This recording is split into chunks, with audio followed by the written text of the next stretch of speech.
বিএনপির স্থায়ী কমিটির সদস্য আমির খসরু মাহমুদ চৌধুরী বলেছেন, অগণতান্ত্রিক প্রক্রিয়ায় একটা দেশ বেশি দিন চলতে পারে না, এজন্য চলতি বছরের মধ্যেই নির্বাচন হওয়া জরুরি। ইউরোপীয় ইউনিয়নের রাষ্ট্রদূত মাইকেল মিলারের সাথে বৈঠক শেষে এইসব কথা জানান তিনি। রিপোর্ট করছেন শুভ মাহফুজ। বিএনপির শীর্ষ নেতাদের সাথে বৈঠক করতে রবিবার বিকেল 3:30টায় বিএনপি চেয়ারপারসনের গুলশান কার্যালয়ে আসেন ইউরোপীয় ইউনিয়নের রাষ্ট্রদূত মাইকেল মিলার। প্রায় ঘণ্টাব্যাপী এই বৈঠকে বিএনপির মহাসচিব মির্জা ফখরুল ইসলাম আলমগীরের সাথে ছিলেন দলের স্থায়ী কমিটির সদস্য আব্দুল মঈন খান, আমির খসরু মাহমুদ চৌধুরী ও সাংগঠনিক সম্পাদক শামা ওবায়েদ।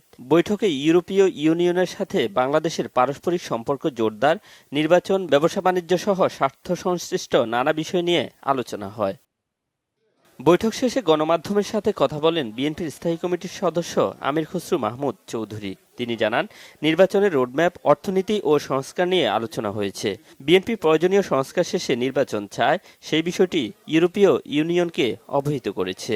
বাংলাদেশের বর্তমান প্রেক্ষাপটে যে বিষয়গুলো গুরুত্বপূর্ণ, সবার মনে প্রশ্ন আছে এবং সেই বিষয়গুলো বিশেষভাবে আলোচিত হয়েছে। একটি হচ্ছে নির্বাচন, কবে নির্বাচন হতে যাচ্ছে, আমাদের ভাবনা কি।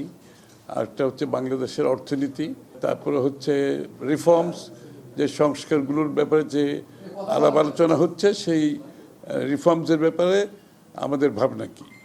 তো মূলত নির্বাচনের রোডম্যাপ, এই প্রশ্নটা নিয়ে আলোচনা হয়েছে। আবারও নির্বাচনের তাগিদ দেন আমির খসরু মাহমুদ চৌধুরী।